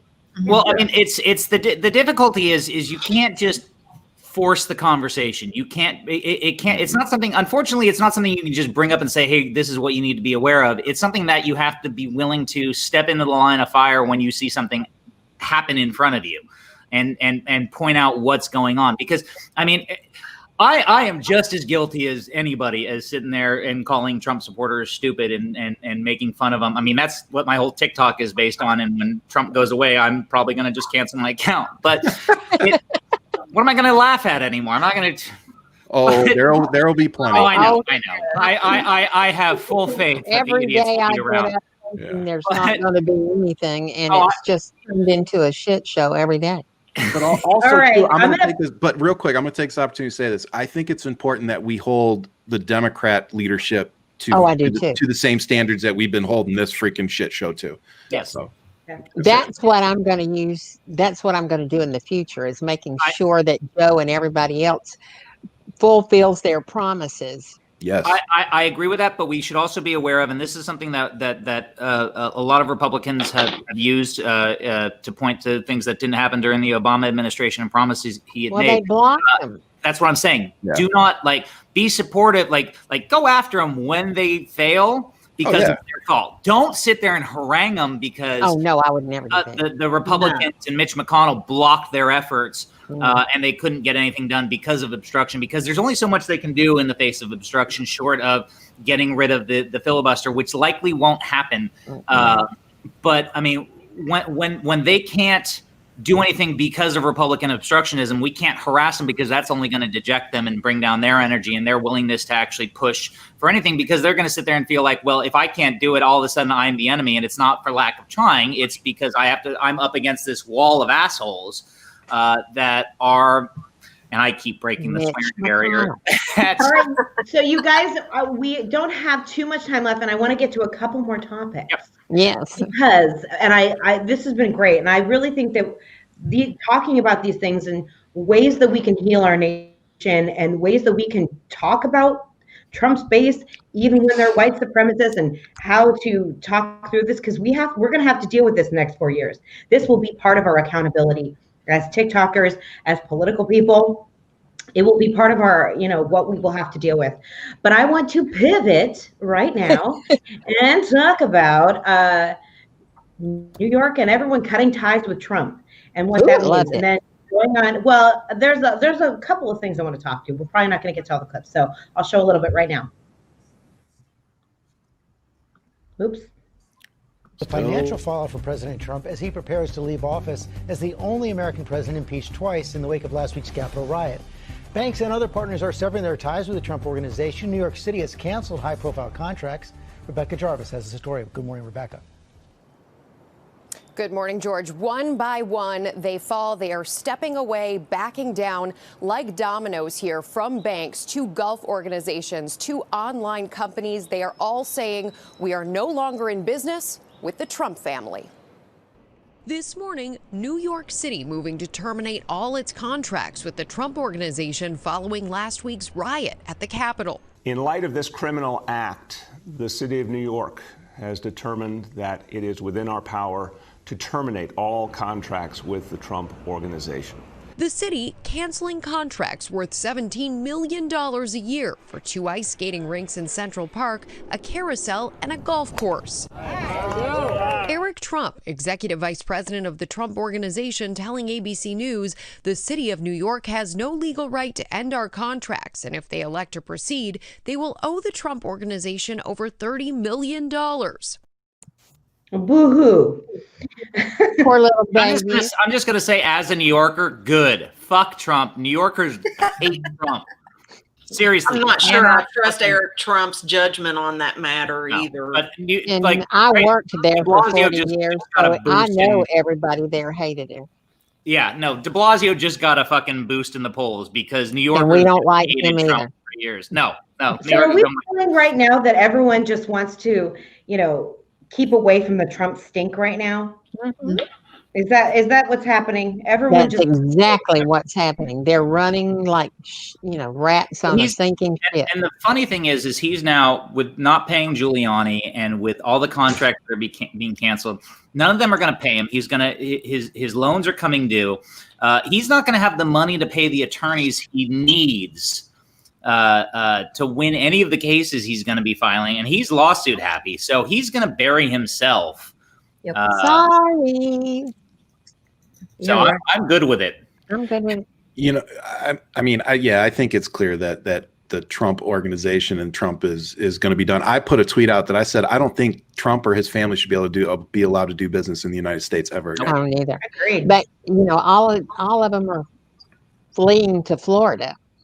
And only because in Florida, if you're homestead exempt, no one can attach your house or personal property and stuff like that. Yeah, and if they get indicted and they're in Florida, that Republican governor will not extradite them to New York. I can guarantee you. No, he won't. Yeah, but here's my thing. They've also, and I mean, I know you're right, Amanda. I just wonder. They've also said that, what is it? Anything over 22 days or something, he can't stay on the Mar-a-Lago thing. I mean, I'm sure they'll find some stupid way around it. Well, but you know, it's 3 miles. Mar-a-Lago is 3 miles from my place. Okay. And when Trump signed that agreement with Palm Beach County, or Palm Beach, the city of Palm Beach, they don't play. They will get him. Okay. But Mar-a-Lago is probably going to get repossessed anyway. Well, it can't get repossessed because of the members. It was paid off, all that loan, but he was about to lose it when he got that agreement with Palm Beach to allow it to be turned into a club. He didn't pay but $10 million from Mar-a-Lago. Wow. And I mean, but nobody wanted it. It was a white elephant. You know, Marjorie Merriweather Post gave it to the United States government to use it as a winter White House, and the government, it costs so much to keep it up that they was like, you can have it back. And Dana Merrill, her daughter, was like, I don't want the darn place. Wow. So it was like a fire sale. I think he's going to be out of Mar-a-Lago soon too. I mean, the way things are going, he's going to be out of money. He's going to be in debt. Like and he's going to be divorced. Yeah. Yeah. She's going to divorce him as probably file papers on the 22nd. Probably already gone. I've been saying this. What do you think? I'm sure Melania is going to have some kind of gag order, obviously. Oh, yeah. But she's going to need money herself. So eventually the tea is going to spill. And she is going to coming. Well, coming. She's going to get a ghostwriter. No, she'll have a ghostwriter and she'll tell some stories. I cannot wait. Okay, let me ask Amanda and Maggie. Let me ask you this: her one friend, ex-friend, whatever, wrote that book. I'm going to tell you what I personally felt. I think you're right. There you go. Amanda knows exactly what I'm saying. She got part of it. Yep. Because if she wasn't involved in it, they would sue her from here to yonder. Thank you. And having those tapes of her, you know, who cares about the fucking Christmas? Who cares about the Christmas? Don't you know? You know, like you wouldn't see me going, now would you say that again a little louder? Louder. Oh my God, I just had a great idea. Somebody needs to make an ugly Christmas sweater that says, who the fuck cares about Christmas? That would be cute. Oh my God. No, guys, we should do it and put it on Amazon. You know how many that would sell? Let's do it. Let's do it and give all the money to Murphy? Some awesome charity. I'm going to call old man Murphy after this and have him yeah, we already missed. I get on deck right here. You know. And Indy, I've always wanted to meet you, honey, because you're from like Kentucky. You know, my grandmother was from Kentucky. Ooh. Yes, and I'm so excited to meet you too. You were one of the very first accounts I started following. So. Crazy person that you started following. All right, you guys, we have about time to do like maybe one more clip and talk about one more topic before we have to go. Do we want to talk about? Well, do we want to talk? There's a couple we didn't get to. I'm always over prepared, but do we want to talk about Trump leaving office and what's happening, or do we want to save that till next week? Well, next week, the next show will be after inauguration. No, he'll be gone. Yes. Well, but then the other topic I was going to talk about is issues with inauguration and the fear of what's going to be happening. Can I start? Can I start? Of course, yes. Go ahead. Okay, and the only reason is because we talked about this last night on our podcast. Nikki's been saying this for like 2 months, and more so the last few weeks, is that we needed to do a completely virtual inauguration, and more important that the top leadership needs to be in separate locations. Like Kamala needs to be somewhere else getting sworn in. Joe needs to be somewhere else getting sworn in. Nancy needs to be somewhere else. Like with everything going on, and honestly, it really doesn't have much to do with COVID. That's just an added bonus of not gathering in large groups, right? But really, with all the threats we've had after the 6th, I think there's more than enough justification to shift the inauguration. They have to separate them. Like when you have the State of the Union address, they always have a couple of them in a undisclosed location in case the Capitol were to be bombed or something. Then I think we need to take unprecedented precaution. I think you're right, but again, I mean they're trying. Biden's trying to get us back to normalcy, and so I don't think they're gonna. I think they're gonna push ahead with it. Unfortunately, I agree with you. I think it should happen. He won't have a choice. The Secret Service, if there's a threat, they pick you up and take you out. Yeah. Which that means one more question: why would Donald Trump not run out of D.C. during the insurrection? Like, why was he not evacuated? Because he was in on it. Exactly. He was hiding in the White House. He was mad that all of his base looked terrible, and he was stomping around the White House talking about how ugly they were. This is my issue. Here's my issue. I'm mad that Ryan's not wearing an Arizona hat. Oh, I can fix that. I wore this for I you. got really excited, Dave, when you said U of A, and I thought, Alabama? There we went go. to Alabama? There we go. Hey, all right. Wardrobe change. Yep, we're good. Bear It down. wasn't as seamless as Patty's wardrobe changes, but well, bear you down. wouldn't want That's me all I to gotta change say. my Bear down. wardrobe. Sadia, it looked like you wanted to say something. God. Hey, Sadia. I'm gonna say hi, Amanda. I left I think I left like 20 messages on one of your videos by accident. Just kept reposting the same thing, and Hey, so it just helps. that's right. I was just gonna say the reason I agree with what Nikki and Ryan are saying. While I do want it to go back to some normalcy, is when Trump was speaking, those are his people, and he was behind bulletproof glass. Those are his people. He thought that's a good idea for him to protect himself. Could you imagine if it's Biden and that? I don't care how many security guards are there. I don't have faith in after seeing what happened last Wednesday. If you can't protect our president-elect, I don't know. They're closing everything. They're closing down They've already done it. Yeah, they've closed it all down. Nobody's getting in. Nobody's coming to the inauguration except for somebody could be living. Some of them darn congressmen would do it. Oh, hell yeah. Yeah.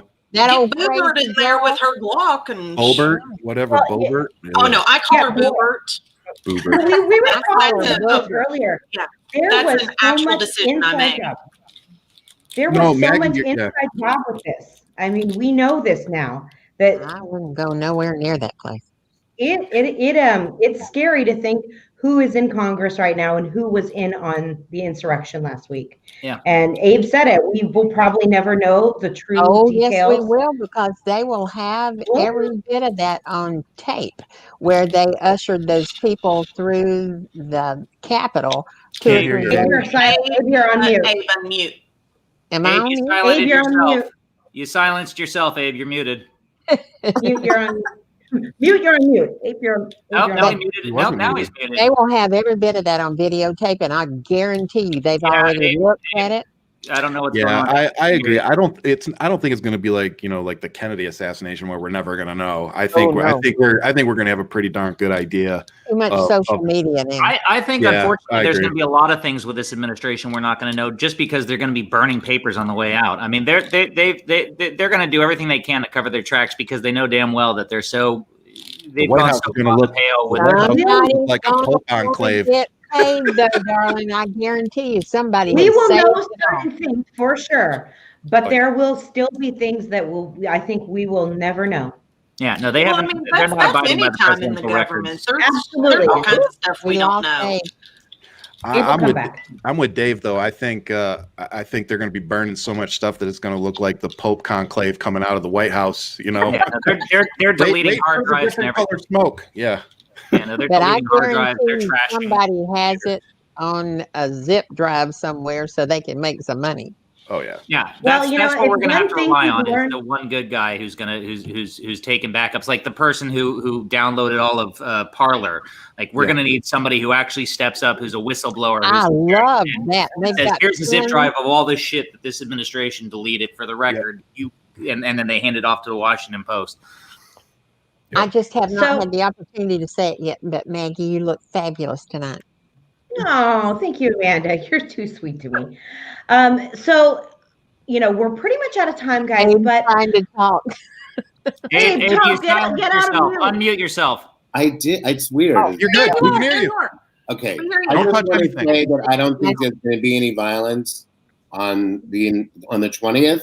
But I was listening to the daily podcast, and what they're afraid of is that they're going to actually play the long game. And while everyone's in town trying to, protect the White House, they're going to do something else. And that's what my fear is.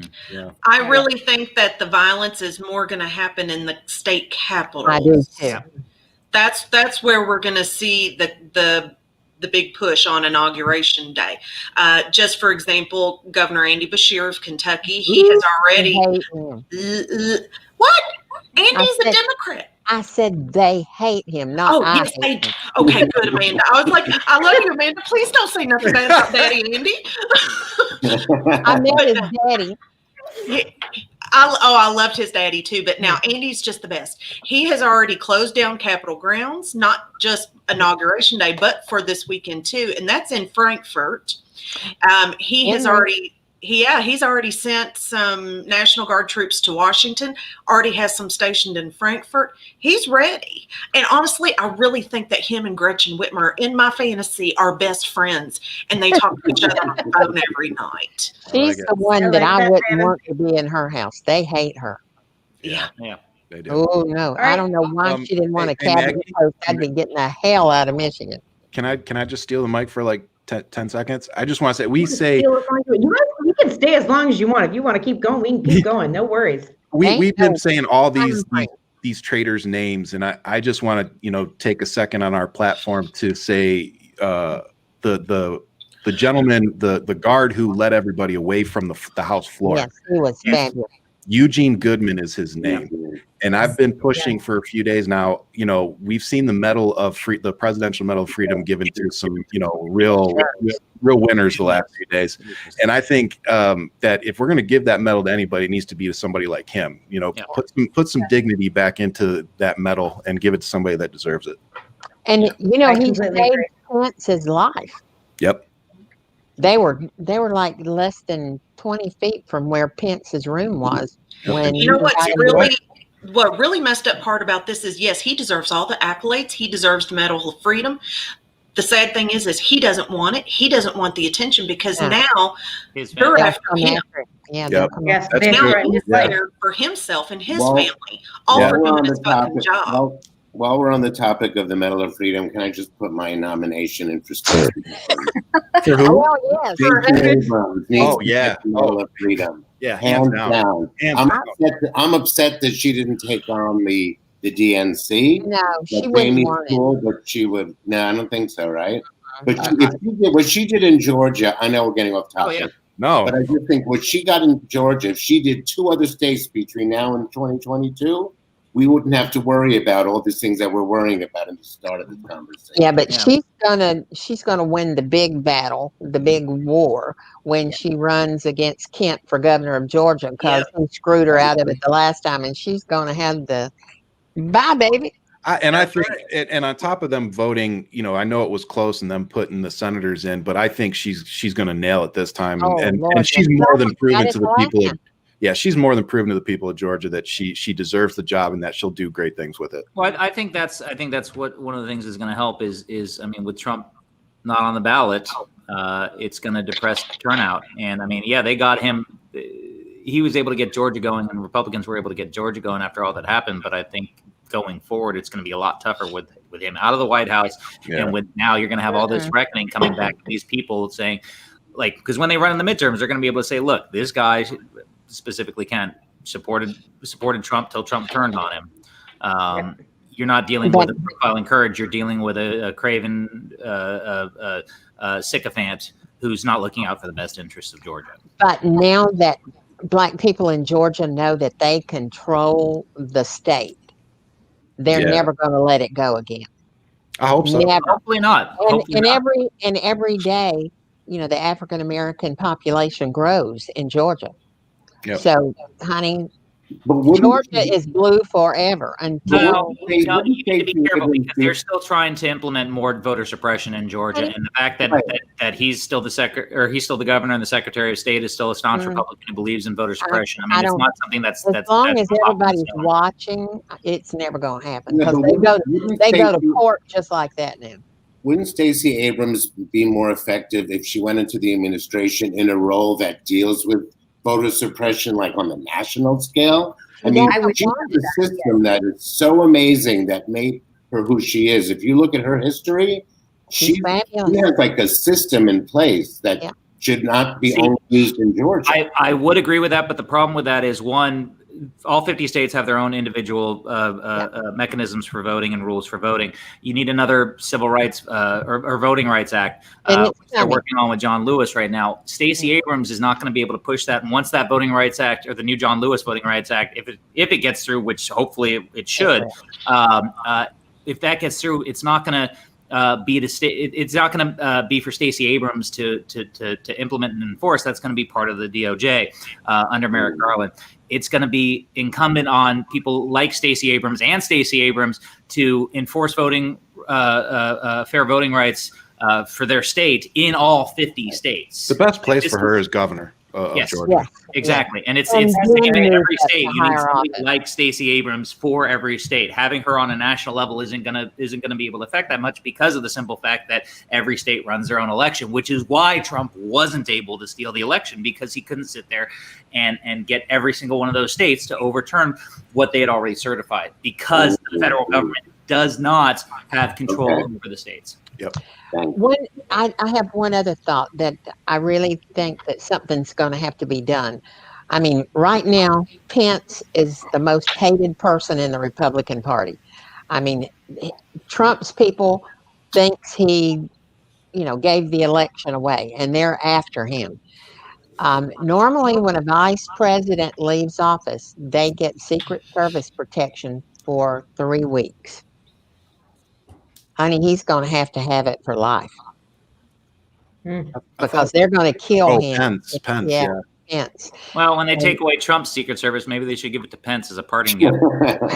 Well, I was hoping that Trump would resign and then Pence would be president for a day or two, and then he'd be eligible for it for life. He won't resign for two reasons. One, he thinks he can, that would have been the smart play. If he had resigned before he had started this whole thing on the 6th, or all this shit happened on the 6th, he could have gotten out. He could have probably gotten Pence to pardon him. Pence likely wouldn't pardon him at this point. He wouldn't touch him with his 10-foot pole. He doesn't want to leave because he knows he's planning to pardon himself. It's not going to do him any good. It's not going to do him any good because the courts are going to hammer him for it, because then they'll finally actually bring into question the actual extent of the pardon power, which, because of the whole thing of we are not going to be ruled by a king that has unlimited authority, that's going to fail. But at this point, I don't think Pence would pardon him. He may. I mean, Pence has been so fucking such a lapdog for him time and time again that I wouldn't be surprised. But I would hope Pence, for his own sake, wouldn't. But at the same time, Pence might, thinking, well, I'm going to need Secret Service protection, so if I can just be president for a couple of days, that makes it affirmative, and then I have it for life, which, yes, you're probably right, he's going to need. I think that Biden will give it to him because he knows that even though he was a lapdog for Trump and everything, everybody knows in the end he did the right thing. Yeah. Not that he could have done anything different, but it's not that he wanted to do the right thing. He didn't really have a choice. But he did want to do the right thing, because on his way to the Capitol is when Trump told him, "You either be a patriot or a pussy," and that. I think he was done with him. I think it was also not just so much an issue, because he went along with Trump for so many things that completely flew in the face of what his supposed beliefs are. I think it was more of an issue. He didn't have any power to do anything differently. Anyway. See, that's the thing, is I think he accepted and acknowledged that he didn't have the power to really do anything, and so he was going to try and, instead of trying to do something that would have gotten him in even more trouble, because Trump probably wouldn't have pardoned him, and. I mean, then he's himself is guilty of an attempted insurrection. So, I mean, this was wasn't so much him doing the right thing, so much of him realizing he couldn't do anything else and trying to save his own ass. But in saving his own ass is on the line. I don't think he accepted or believed that they would turn on him that hard and that they'd be out in the Oh, I think he did. saying hang Mike Pence. So And he did speak with Kamala today. Yep. He called her. Yep. To say what? Okay, so you guys, we are. Say that he would help her. Yeah, he told her he would help her all he could. Yeah, congratulated her. What? So you guys, we're close to the end of the show. 15 I wanted to show one. We are 15 minutes past, but it's you guys. It's been a great conversation. It's been really awesome, and thank you all for coming. I don't know if you want to watch one more clip or you just want to go Watch out. the clip.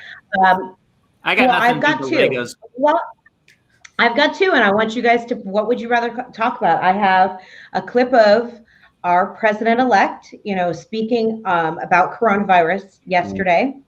And I also have a clip about Trump leaving office and him packing up and fuming. Trump leaving office. Yeah, leaving office. We're always going to want Hey. to talk about Trump, but I'm just saying. And then I will just say, I do want to just put it out there that we are close to 400,000 deaths from coronavirus right now in our country. Over 2 million worldwide. 40,000 Yes, so far. and we Just have first 2 million January. First worldwide. half of January, 40,000 deaths. Okay, 43,000. so you know it's been a crazy year when COVID is now a side note in our political conversation. So it's It real. wouldn't be if Republican politicians would just acknowledge the science they believe. They all believe in the science. They just do it to placate their voters. Well, I'm excited for the adults to be in office next week. So here we go. Let's talk about Trump leaving office. With only 6 days left in office, sources say President Trump is angry and isolated after making history as the first U.S. president to be impeached twice. No one is above the law, not even the President of the United States. Sources tell CNN Trump relented and agreed to film this video after being pressured by advisors who were worried about the backlash he could face. I want to be very clear. I unequivocally condemn the violence that we saw last week. Trump didn't mention his role in stoking the attacks or his impeachment, though privately he's fuming at nearly everyone. His latest targets include House Minority Leader Kevin McCarthy after he criticized Trump's conduct. The president bears responsibility for Wednesday's attack on Congress by mob rioters. He should have immediately denounced the mob when he saw what was unfolding. McCarthy isn't alone. Trump is also feuding with his longtime attorney, Rudy Giuliani, for not doing enough to stave off a second impeachment and has told staff to stop paying his legal fees, though officials weren't sure if Trump was serious. As the president stews behind closed doors with nothing on his public schedule, preparations for next week's inauguration were underway as 2021 Biden-Harris inauguration signs were hung in front of the White House and visible from the residence. Moving trucks were spotted on the White House grounds today as the president's staff cleaned out their desks and prepared to leave office. Can we just leave it at that? That was so beautiful. Hold on. I just got a text from a friend of mine. I just want to, yeah. So this is the new conspiracy theory going around. This is on a WordPress You will need site, another one? the Marshall Report. Apparently they now believe that 250,000 Chinese troops are surrounding us on the Canadian border, and there's 75,000 right. on the Mexican border. That was actually put out about 2 weeks ago. Oh, was it? Mm-hmm. Well, this just came up in an article that a friend of mine sent me. Yeah, It it was stated, put out yesterday. In fact, it was on Parler. Oh God! All right, you guys. So Yeah, sorry. Donald Trump is leaving. He's fuming. And I want to leave this. I want to leave this on a positive note because Donald Trump is leaving. That's all you have to say. That's his point. Exactly. Well, I've been trying to post as much positive as I can because it's been pretty bad. Well, Franklin Graham pissed me off today, and I did a rant. Well, as we should rant when we need to.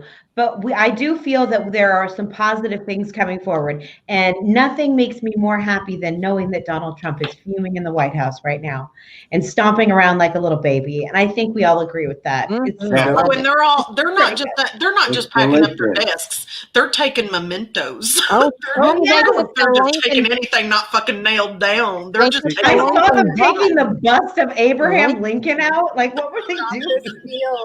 But the best thing Why was is that okay? Why don't they have to return that? Well, it could be his own personal bust. No, until No. you don't know until. Well, I don't think they would let him go Let's out. be of honest. that. Trump doesn't have a Abraham Lincoln was until he got into the White House. I mean, it could have been a $3.99 one from the home store. Who knows? No, and that's just one more thing. That is a federal crime to steal federal property from a federal building, and it's one more thing that America. We don't know if it was whatever. Let me just say one thing that's unrelated to this that is really important. It's something that I want to try to promote as much as I can. I feel like we need to have one website where everyone that has been arrested or part of this we need one website where we can all go for the next year, however, to see who was arrested, what their status was, what their term is, because just hearing it on the news that this year and this, it can't go away. We have to be able to, as citizens, make sure that these people are held to account. I want to laugh. I'm tired of Trump. I'm just putting it out to you guys to. I'm going back to work. I like that. All right, you guys. So let's go around, and I want everyone to plug their page, say your name again, and thank you again so much for coming to this awesome edition of Friday Night Highlights. My name is Mermaidmama Maggie, and I am happy and so elated to host this event with you guys. Let's start with Ryan Shead. Oh, wow. Well, thanks again for having me. It's always great to be on here with all you guys. I always have such a good time. I love it. My name is Ryan Shead. You can find me on TikTok and Twitter are my two biggest platforms. But if you would help me on YouTube and follow me, that'd be great. I'm still trying to get to 1,000. I'm almost to 100 on TikTok. So if you don't already follow me, please do. Go follow all these other great, amazing people. And with that, I'll kick it to the next person. All right, let's go. Amanda Henn. Hi, everybody. Amanda Henn, also known as Nadine is Woke. On I don't know which ones I'm on. Bert does Twitter. I don't even know how to get on Twitter, but I do politics and all kind of crazy crap. But I'm ready to go back to work. But I wanted to tell one little thing about white privilege. I saw it when I was 5 years old, y'all. The lady that took care of me, she took me to Rome, Georgia to buy shoes or something. And she sent me into a restaurant.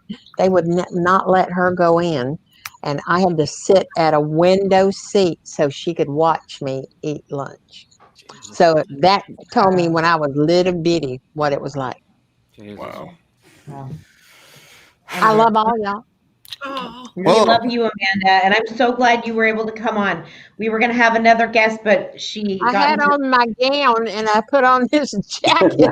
Well, you know what, Amanda, the fact that you could come in on such short notice, thank you so much, and I appreciate it. I love you more than my luggage. I love you too, my Louis Vuitton Hey, luggage. I'm almost done. Give me about 5 to 10 minutes. All right. Next, we've got Abe from Won't Be Silent. Hi, you guys. Thank you for inviting me. I do enjoy this, I have to say. Yeah, my thing is just about being what the name is. Won't be silent about whatever it is that we must all speak up about. And just because Biden's in the White House doesn't mean our job of speaking out is done. I actually think it's just begun. And have a great weekend, everybody. Abe, I'll be out there. Abe, I love you so much. All right, next we've got Sadia M. Thank you, Maggie, Dave, Indy, Abe, Amanda, Ryan, and Bert, wherever you are. Always love catching up with all of you because it just makes me, I don't know, just so We it's just love great. you. Love you too. And yeah, I'm mostly on TikTok for all my political commentary, Sadia ____M. And thank you guys again for more things for me to think about, but like in a very more productive way at the end of the week. Awesome. I love you so much. I'm going to say one quick thing. This makes me feel very safe. The Yes. fact that we've been able to create this kind of unexpected community of like minds really makes me feel safe. And thank you for that. Or mindless. No, honestly, these shows have been phenomenal, and every time I learn so much from each and every one of you, and it warms my soul. All right, next we've got NDP Jones 46. Well, and before I jump in, I just wanted to second what Abe said, because like I've said earlier, I live in a very red conservative Christian area, and I am like a really tiny grain of blue sand in a great big huge beach of red.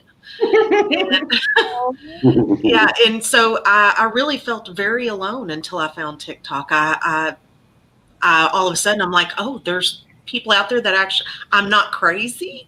I'm not alone. So yeah, I just wanted to say that. But yes, I'm on TikTok. I'm NDP Jones 46.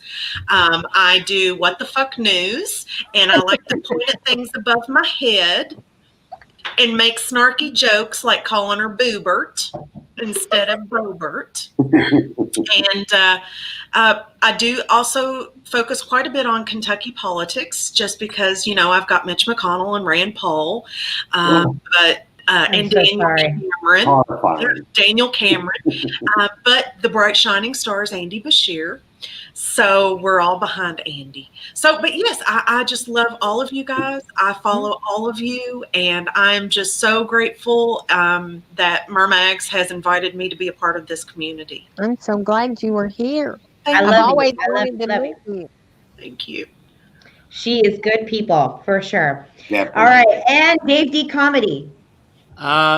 Dave D Comedy. It's my name on TikTok. I've been trying to do Instagram, and I need to set up Twitter, which will probably be Dave D Events. I'm the number 3 twerker on TikTok. Who beat you? It was a stiff competition. It was like Charlie D'Amelio and like Charlie Bella. D'Amelio. She knows what she did. We're not talking. Oh, and it was an 8-year-old girl. Hey, that girl was on steroids. I don't care if she was 8. It wasn't fair. She had a butt lift too. Anyway, Oh no. Ryan, come back, baby. You all right there? Yeah, I'm good. I'm good. Number 3 twerker. I'm afraid I'd throw a hip out. I did that this morning getting out of bed. So I never get out of bed. When you see this picture, it's hanging over my bed. That's what I aspire to. I'm Dave D Comedy. I got on to do comedy because I'm actually a legit. Was a legit touring stand-up comic, but it all went to hell. 2020 happened, so welcome to the world. But yeah, most of it's I do political TikTok satire comedy and the like, and I do a really good Joker laugh. Yes. And I don't fake it. It's real. And it seems so effortless. Like that would tear my throat up. It's improved my singing voice actually. Then I have a record coming out. But yeah, that's where I am, and I'm trying to do the Twitter and the I hate social media. I really do. TikTok was just a way for me to vent since I couldn't do it on stage. So well, thank you guys all for coming. You are phenomenal TikTokers. Thank you for having me. Even more phenomenal people, and I'm so grateful to be able to call you guys my friends. Me too. And thank you so much. Again, I am Maggie Reed, Mermaidmama Maggie on TikTok, YouTube, Instagram. Follow me if you like. All right. And with that, I am going to leave on a very positive note, because the next time that Friday Night Highlights will appear, we will have a new president, baby. Yay! Yay! I've been waiting to hear that. I can't even. We're going to have a new president. Thanks to TikTok. I'm just saying. So thank you guys for coming. And with that, I'm going to play our last clip. And it's all about ushering in a new era. So everybody wave goodbye. See ya. Bye.